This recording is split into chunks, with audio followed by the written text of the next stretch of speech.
طيب صبا مبارك وهند صبري معروفين، لكن كمان حسين فهمي ومصطفى فهمي دي مفاجأة. أنا ندى وده ندى توكس، يلا نبدأ حكايتنا. من أيام زمان جدا ولحد دلوقتي فنانين كتير قوي أثروا في الفن المصري بشكل كبير، بس جذور عائلاتهم مش مصريين.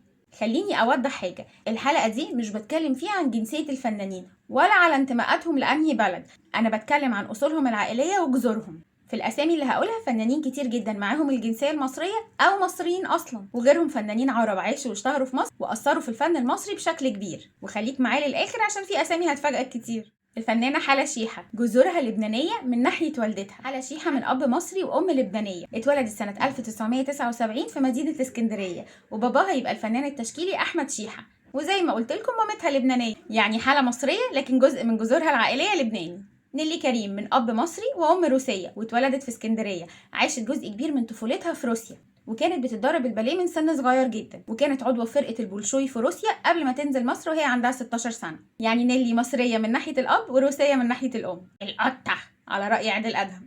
ميرفت أمين ممثلة مصرية من أب مصري، اتولدت بمحافظة المنيا، بس اللي كتير ما يعرفوش إن مامتها بريطانية. يعني ميرفت أمين مصرية من ناحية الأب وبريطانية من ناحية الأم. أنوشكا اسمها الحقيقي قرطانوس جربيس سليم، هي مصرية الأصل، باباها مصري من أصول أرمنية، واتولدت في حي مصر الجديدة، واتربت في المدارس الأرمنية من وهي صغيرة لحد ما دخلت الجامعة الأمريكية. لما كبرت بدأت حياتها كمطربة إعلانات، وبعدين مطربة، وبعدين ممثلة. الجميلة نيلي أشهر فنانة استعراضات وفوازير في تاريخ الفن المصري. نيلي من أصول أرمنية، اتولدت في القاهرة في وسط عيلة أرمنية فنية بحتة. ليه بقول كده؟ لأن هي أخت الفنانة فيروز وبنت عم لبلبة. لبلبة اسمها الحقيقي نونوتشي كامانوك كوبليان، هي مصرية من أصول أرمنية، اتولدت في القاهرة واتعرفت في بداية حياتها الفنية وهي صغيرة جدا إن هي بتعرف تقلد المشاهير، لحد بعد كده ما بقت من أبرز وأشهر ممثلات الفن المصري. الفنانة فضرة بقى مش من أصول مصرية أصلا، هي من أصول أردنية، واتولدت في الكويت سنة 73، عاشت فترة كبيرة في أمريكا لحد ما خدت الجنسية، واتعرفت في مصر امتى؟ لما طلعت موديل مع مصطفى قمر في كليب اغنيه سكه العاشقين، ومن ساعتها الناس عرفتها وعملت اعمال كتير قوي في مصر. هند صبري فنانه تونسيه مصريه، اتولدت في تونس باسم هند محمد المولدي الصابري. هند بدات مسيرتها الفنيه اصلا في تونس، وبعدين اتنقلت لمصر وبدات تمثل. اول اعمالها كان مذكرات مراهقه، وعمل ضجه كبيره قوي، ومن ساعتها اتشهرت قوي في مصر. اتجوزت من رجل اعمال مصري وخلفت منه، ومقيمه في القاهره بقالها فتره كبيره جدا، وعشان كده خدت الجنسيه المصريه، وعشان كده بنقول عليها تونسيه مصريه. نور اسمها الحقيقي ماريان فيليب ابي حبيب، وهي من اصول لبنانيه واتولدت في بيروت. اتخرجت من كليه فنون جميله وعملت اعلانات كتير، بعدين جت مصر وخدت فرصه في فيلم شورت وفانيلا وكاب، ومن وقت الفيلم ده والجمهور المصري عرفها وحبها.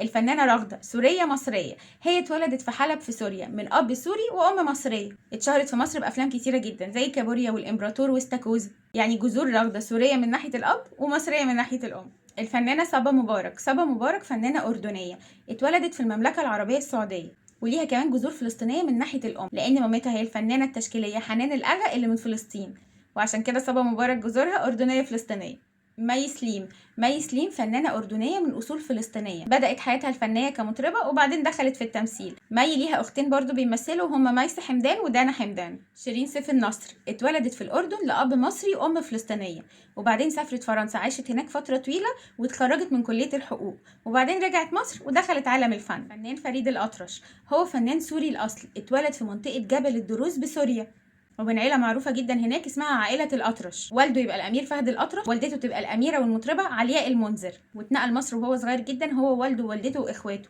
ومن مصر بدا واحده من اهم مشاوير الموسيقيه في تاريخ الفن العربي.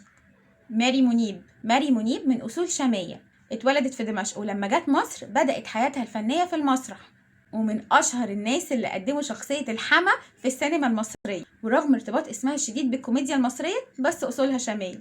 انور وجدي اسمه الحقيقي محمد أنور يحيى الفتال، أيوة اتولد في القاهرة بس من أسرة سورية الأصل. حياته في بدايتها كانت صعبة جدا، بس بعدها قدر إن هو يبقى ممثل، ومن ممثل بقى مخرج، ومن مخرج بقى منتج، والحقيقة هو من أهم صناع السينما المصرية في الأربعينات والخمسينات. عمر الشريف اسمه الأساسي ميشيل ديمتري شلهوب، اتولد في اسكندرية من عائلة أصولها شامية لبنانية، بس اعتنق الإسلام وغير اسمه لعمر الشريف قبل ما يتجوز فاتن حمام. ساب علامة كبيرة جدا في الفن المصري، وبعدين طار للعالمية. عبد السلام النابلسي اتولد في لبنان، بس جذور عيلته أصلا بترجع لمدينة نابلس في فلسطين، وجده وباباه كانوا بيشتغلوا في القضاء الشرعي في مدينة نابلس. ما جاش مصر عشان يبقى ممثل، هو جه مصر في البداية علشان يدرس في الأزهر، بس قدر وخده فين؟ للصحافة والتمثيل، لحد ما بقى من أشهر كوميديانات الفن المصري. نجيب الريحاني هو اتولد في مصر، بس والده عراقي من مدينة الموصل ووالدته مصرية. نشأ في حي باب الشعرية واشتغل في وظائف كتيرة جدا قبل ما يشتغل في المسرح، ومن ساعة ما دخل المسرح وهو ساب علامة كبيرة جدا في الفن المصري وغير بشكل كبير في المسرح الحديث. ستيفان روستي اتولد في القاهرة من أب نمساوي وأم إيطالية. عاش فترة كبيرة جدا من حياته في أوروبا، اشتغل هناك في الرقص وفي السينما، وبعدين رجع مصر واشتغل في التمثيل، واتشهر في السينما المصرية بأدوار الشرير الظريف أبو ضحكة مميزة. فريد شوقي وحش الشاشة. فريد شوقي اتولد في القاهرة وكبر في حي السيدة زينب. بعض المصادر الصحفية بتقول إن عيلته ليها جذور تركية، بس هو نفسه اتولد وعاش واشتغل وقضى حياته كلها في مصر. هند رستم هي فنانة مصرية اتولدت في اسكندرية، بس برضو في مصادر صحفية كتير بتقول إن عيلتها بترجع لجذور شركسية وتركية. لقبت بمارلين مونرو الشرق، وكانت من أهم نجمات السينما المصرية في الخمسينات والستينات. شويكار فنانة مصرية اتولدت في اسكندرية، بس جذور عيلتها بترجع لأصول تركية وشركسية. بدأت حياتها في المسرح وبعدين كونت ثنائي شهير مع الأستاذ فؤاد المهندس. حسين فهمي فنان مصري اتولد في القاهرة، بس أصول عيلته بترجع لجذور شركسية. درس الإخراج في الولايات المتحدة، بس لما رجع مصر اشتغل في التمثيل. ليلى علوي اتولدت في القاهرة من أم يونانية وأب مصري. بدأت حياتها الفنية وهي صغيرة جدا في الإذاعة والتلفزيون، وبعدين بقت من أشهر نجمات السينما المصرية. عايزة بس أقول لكم إن تنوع جنسيات الفنانين وأصولهم العائلية ما يقللش أبدا من انتمائهم لمصر أو من مصريتهم، بالعكس ده بيأكد إن مصر كانت مركز للفن العربي على مدار عقود كتير جدا، وكانت طول الوقت مادة إيديها للمواهب الجديدة من مختلف بلاد الوطن العربي. ودي كانت حكاية النهاردة، أشوفكم على خير، ما تنسوش اللايك والشير، باي باي.